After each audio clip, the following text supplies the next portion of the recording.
जय श्री कृष्णा। श्रीमद् भागवत गीता यथारूप अध्याय 1। कुरुक्षेत्र के युद्ध स्थल में सैन्य निरीक्षण। धृतराज ने कहा, हे संजय, धर्मभूमि कुरुक्षेत्र में युद्ध की इच्छा से एकत्रित हुए मेरे तथा पांडवों के पुत्रों ने क्या किया? संजय ने कहा, हे राजन, पांडव पुत्रों द्वारा सेना की व्यूह रचना देखकर राजा दुर्योधन अपने गुरु के पास गया और उसने यह शब्द कहे, हे आचार्य, पांडव पुत्रों की विशाल सेना को देखें, जिसे आपके बुद्धिमान शिष्य द्रुपद के पुत्र ने इतने कौशल से व्यवस्थित किया है।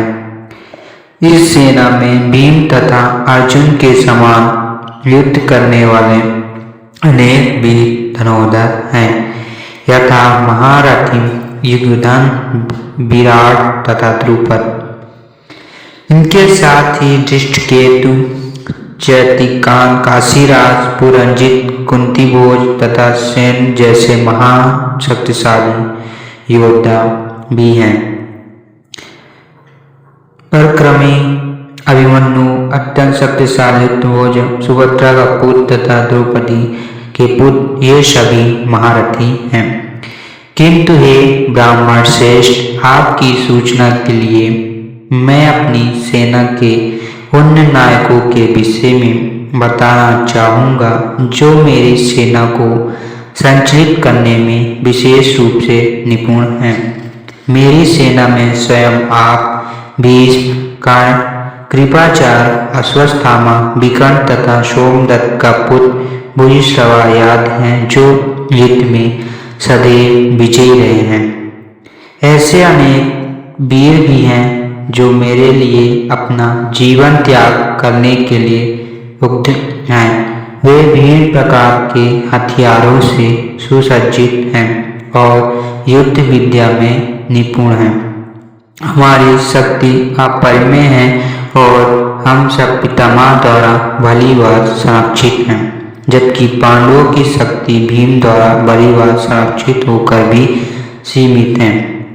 अतः सैन्य व्यूह में अपने अपने मोर्चे पर खड़े रहकर आप सभी भीष्म पितामह को पूरी सहायता दें। तब कुरुवंश के वायु वृद्ध परम प्रतापी एवं वृद्ध पितामह ने सिंह गर्जना की सी ध्वनि करने वाले अपने शंख को उच्च स्वर में बजाया, जिससे दुर्योधन को हर्ष हुआ। तत्पश्चात शंख, नगाड़े, बिगुल, तुराई तथा सिंह सहसा एक साथ बज उठे। वह संवेद स्वर अत्यंत कोलाहलपूर्वक था। दूसरी ओर से श्वेत घोड़े द्वारा खींचे जाने वाले विशाल रथ परासीन कृष्ण तथा अर्जुन ने अपने अपने दिव्य शंख बजाए। भगवान कृष्ण ने अपना पंचजया शंख बजाया।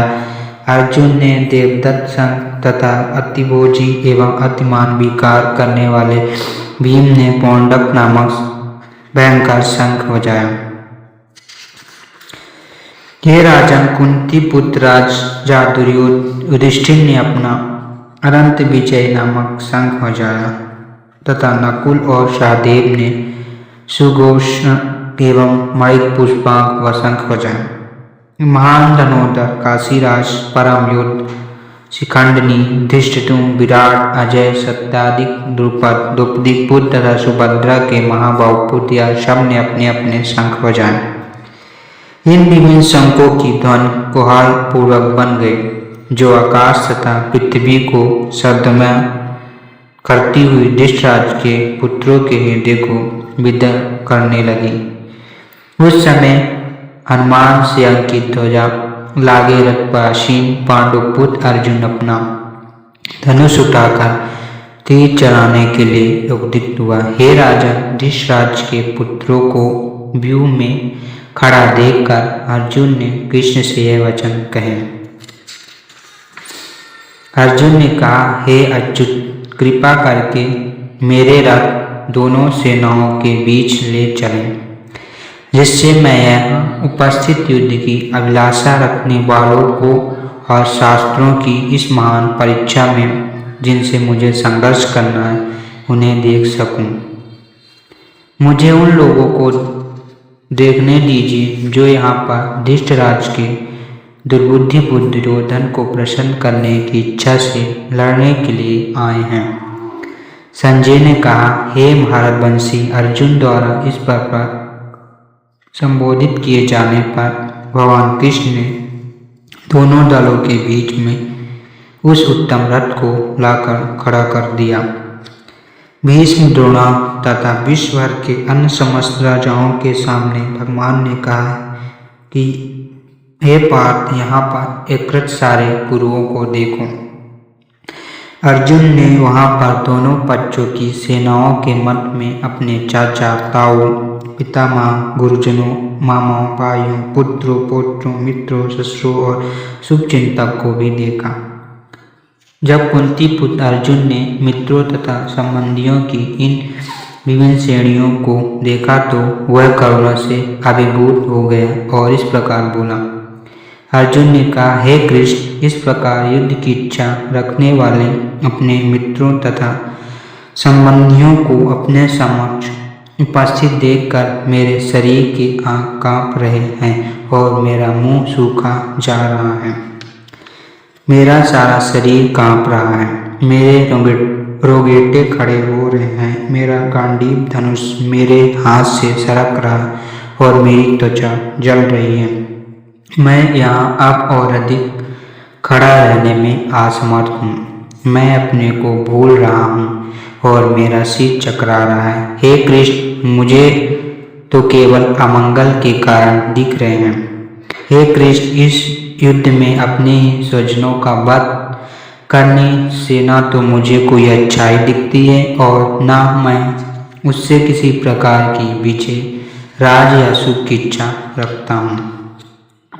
हे गोविंद, हमें राज, सुख अथवा इस जीवन से क्या लाभ, क्योंकि जिन सारे लोगों के लिए हम ने चाहते हैं वे इस युद्ध में खड़े हैं। हे मधुसूदन, जब गुरुजन, पितृगण, पुत्रगण, पितामह, मामा, ससुर, पौत्रगण, साले अथवा अन्य सारे संबंधी अपना अपना धन एवं प्राण देने के लिए तत्पर हैं और मेरे समक्ष खड़े हैं, तो फिर मैं इन सबको क्यों मारना चाहूँगा, भले ही वे मुझे क्यों न मार डालें।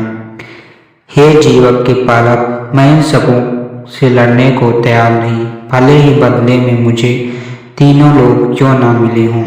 इस पृथ्वी की तो बात ही छोड़ दें, भला धृतराज के पुत्रों को मारकर हमें कौन सी प्रसन्नता मिलेगी। यदि हम ऐसे अतितानियों का वध करते हैं तो हम पर पाप चढ़ेगा। अतः यह उचित नहीं होगा कि हम धृतराज के पुत्रों तथा उनके मित्रों का वध करें। हे लक्ष्मीपति कृष्ण, इससे हमें क्या लाभ होगा और अपने ही कुटुंबियों को मारकर हम किस प्रकार सुखी हो सकते हैं। हे जनार्दन, अध्याप लोभ से अभिभूत चित्त वाले ये लोग अपने परिवार को मारने या अपने मित्रों से द्रोह करने में कोई दोष नहीं दिखाते, किंतु हम लोग जो परिवार के विनष्ट करने में अपराध देख सकते हैं, ऐसे पाप कर्मों में क्या प्रवृत्त हो। कुल का नाश होने पर सनातन कुल परंपरा नष्ट हो जाती है और इस तरह शेष कुल भी अधर्म में प्रवृत्त हो जाते हैं। हे कृष्ण, जब कुल में अधर्म प्रमुख हो जाता है तो कुल की स्त्रियां दूषित हो जाती हैं और स्त्रीत्व के पतन से ये वृषवंशी अवांछित संतानें उत्पन्न होती हैं। अवांछित संतानों की वृद्धि से निश्चय ही परिवार के लिए तथा पारिवारिक परंपरा को विनष्ट करने वालों के लिए नरकी जीवन उत्पन्न होता है। ऐसे पति कुलों के पुरखे पितर लोग गिर जाते हैं, क्योंकि उन्हें जल तथा पिंडदान देने की क्रिया समाप्त हो जाती है। जो लोग कुल परंपरा को विनष्ट करते हैं और इस तरह अवांछित संतानों को जन्म देते हैं, उनके दुष्कर्म से समस्त प्रकार की सामुदायिक योजनाएं तथा पारिवारिक कल्याण काल विनष्ट हो जाते हैं। हे प्रजापालक कृष्ण, मैंने गुरु परंपरा से सुना है कि जो लोग कुल धर्म का विनाश करते हैं वे सदैव नरक में वास करते हैं। वो कितने आश्चर्य की बात है कि हम सब जघन पाप कर्म करने के लिए उद्यत हो रहे हैं और आज सुख भोगने की इच्छा से प्रेरित होकर हम अपने ही संबंधियों को मारने पर तुले हैं। यदि शास्त्रधारी धृतराज के पुत्र मुझे निहत्थे तथा रणभूमि में प्रतिरोध न करने वाले को मारे तो यह मेरे लिए श्रेयस्कर होगा। संजय ने कहा, युद्ध भूमि में इस प्रकार कहकर अर्जुन ने अपना धनुष तथा बाण एक ओर रख दिया और शोक शांत चित्त से रथ के आसन पर बैठ गया।